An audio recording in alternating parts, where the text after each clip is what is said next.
You wake up in the morning. You slept 7 hours, but the tiredness doesn't go away. You have everything: a job, a phone, Netflix, food delivered in 30 minutes. Your friends text you. Your favorite show dropped a new season, and yet something is missing. Most doctors would tell you it's anxiety, or mild depression, or ADHD. And maybe they're partly right, but today we're talking about something that doesn't get diagnosed, something that has no single name, and something that is almost certainly affecting every person watching this video: the dopamine crisis. And here's the shocking part. It's not that you have too little dopamine. It's the opposite. You have too much, constantly, and it's slowly breaking your brain. In this video, I'm going to show you exactly what this crisis is, why it's happening, and most importantly, what you can actually do about it. No apps, no gimmicks, just neuroscience. Let me ask you something. When did you last feel genuinely bored? Not, "I'll switch apps," bored.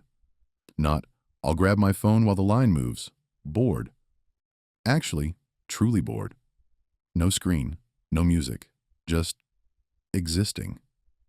If you have to think hard to remember, that's the signal. Let's look at the numbers.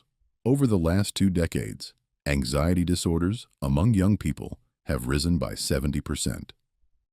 Depression is now one of the leading causes of disability worldwide, according to the WHO. ADHD diagnoses are climbing every year. And we treat all of this with medication, therapy, mindfulness, all of which can help.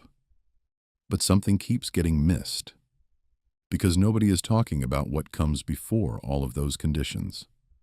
What creates the fertile soil in which they grow?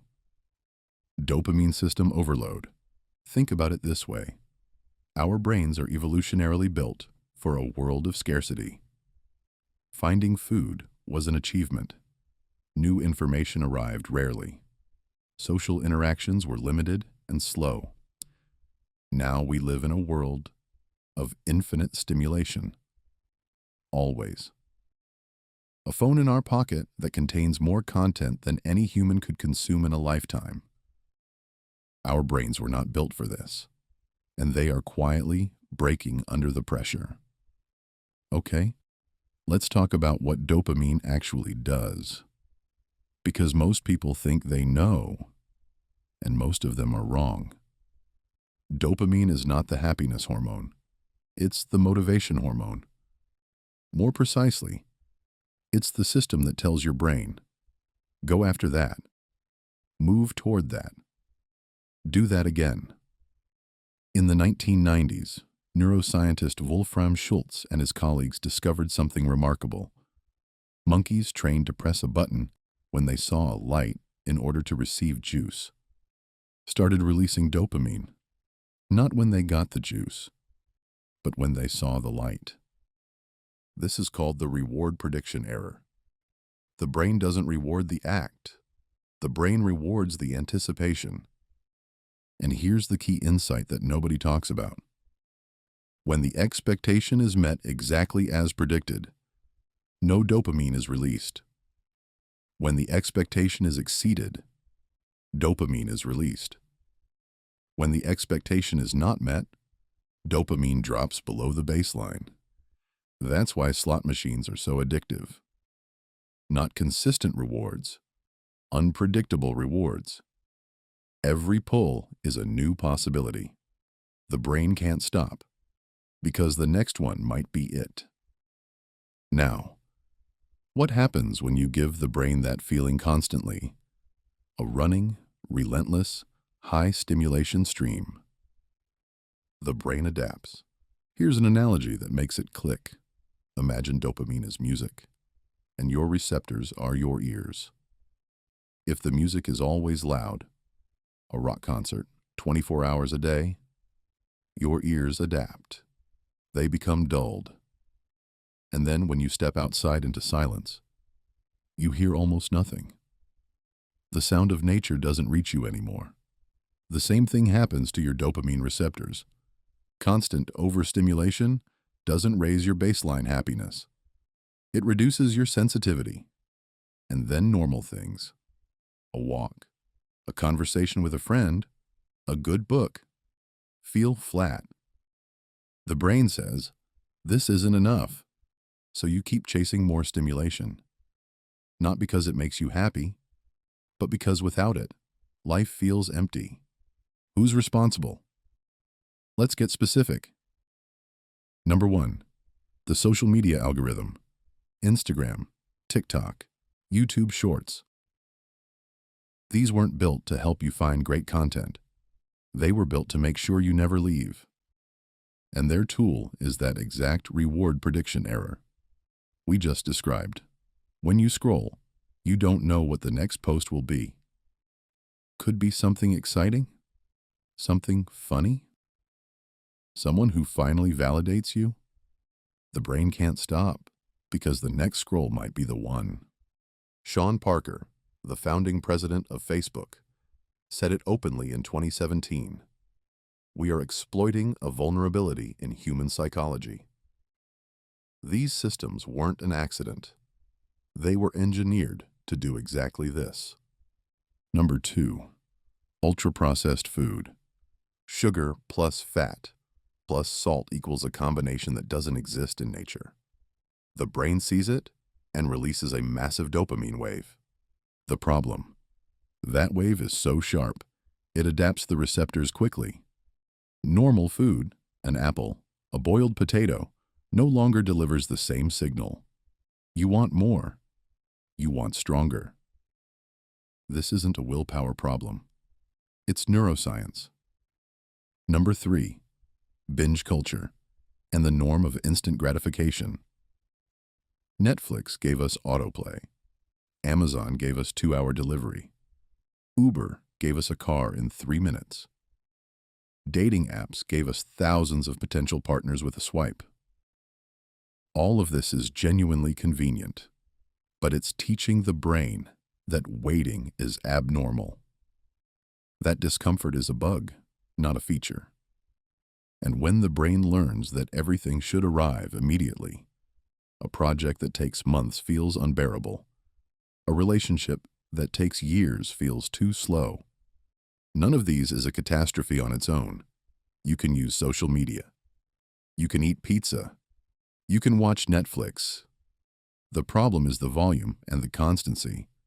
When stimulation is continuous, morning to night with no real breaks, the brain never returns to baseline. It never gets to settle. That is what we call the dopamine crisis. Okay, here's the good news. The brain is plastic. What has changed can change back. But honestly, it takes effort. And it's not a detox. Let me explain why the dopamine detox, that viral concept on TikTok, is partly wrong. The idea that one day without screens resets your brain is an oversimplification. The brain doesn't work that way. Restoring receptor sensitivity takes weeks, sometimes months. A single detox day is a first step, not a solution. So what does neuroscience actually recommend? 1. Learn to tolerate boredom.